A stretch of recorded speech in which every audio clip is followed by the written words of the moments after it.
आज हम इस वीडियो में जानेंगे कि एलपीजी गैस होता क्या है, क्या अभी भारत में सही में दिक्कतें चल रही है या बात कुछ और है, और भारत सरकार को अब क्या करना चाहिए। तो सबसे पहले समझते हैं कि दिक्कतें क्या है।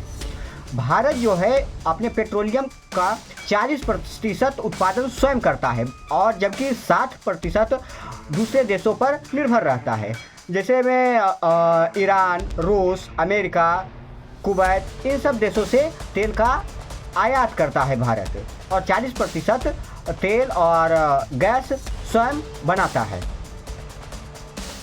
तो अभी भारत में दिक्कतें ये हो गया है कि इजराइल, ईरान और अमेरिका में युद्ध चल रहा है, तो सबसे ज़्यादा तेल और गैस वहीं से आता था, लेकिन युद्ध के कारण अभी बहुत सारा जहाज़ फंसा हुआ है या तो आ नहीं रहा है। तो भारत में एक अफवाह यह हो गया है कि गैस और तेल ख़त्म हो जाएगा, जबकि ये अफवाह है।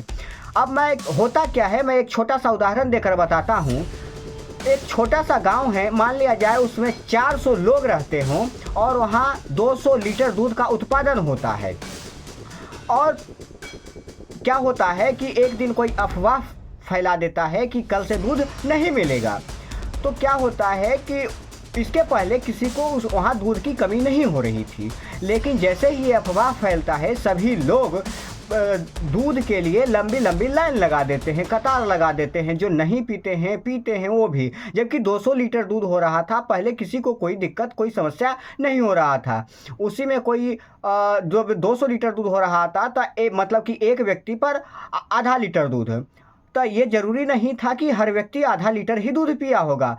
किसी ने नहीं पीता होगा, कोई आधा लीटर पीता होगा, कोई 250 ग्राम पीता होगा। लेकिन जैसे अफवाह फैलता है सभी लोग बर्तन लेके दौड़ जाते हैं और 5-5 लीटर लेने के लिए पहुंच जाते हैं। और जबकि कैपेसिटी है कि एक दिन में दूध गाय 200 लीटर ही मतलब जितना गाय है गाँव की 200 लीटर ही दूध देगी, तो क्राइसिस तो बढ़ेगा ही।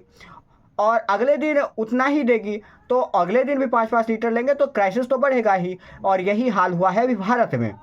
भारत 40% गैस और पेट्रोलियम का उत्पादन करता है, लेकिन 60% दूसरे देशों पर निर्भर करता है। वो भी धीरे धीरे आ ही रहा है, लेकिन एक अफवाह उड़ गया। अफवाह उड़ने के वजह से ये हो गया है कि भारत के ज़्यादातर लोग जो गैस सिलेंडर नहीं भरवाते थे वो भी भूखे प्यासे लाइन में लगे हुए हैं।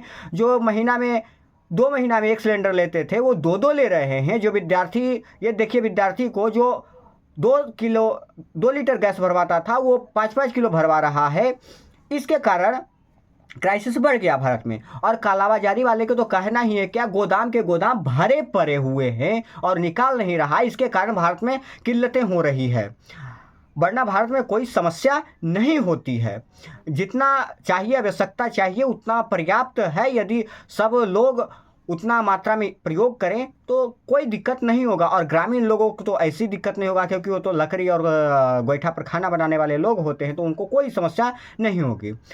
और दूसरी बात मैं ये कर लेना चाहता हूँ कि अब एलपीजी गैस बनता कैसे है। अब उसके बाद मैं बताऊंगा कि भारत सरकार को क्या करना चाहिए। तो एलपीजी, इसका पूरा नाम लिक्विफाइड पेट्रोलियम गैस होता है, जो प्रोपेन और ब्यूटेन का मिश्रण होता है। अब होता क्या है कि एलपीजी गैस का निर्माण 2 तरीके से होता है। पहला एक प्राकृतिक तरीका से और दूसरा पेट्रोलियम से।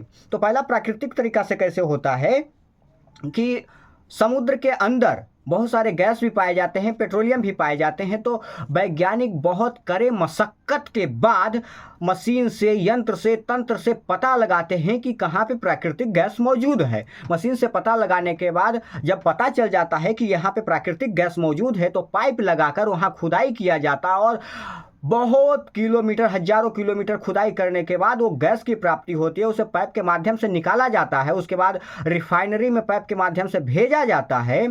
और वहाँ एक टावर लगा होता है जिसका नाम होता है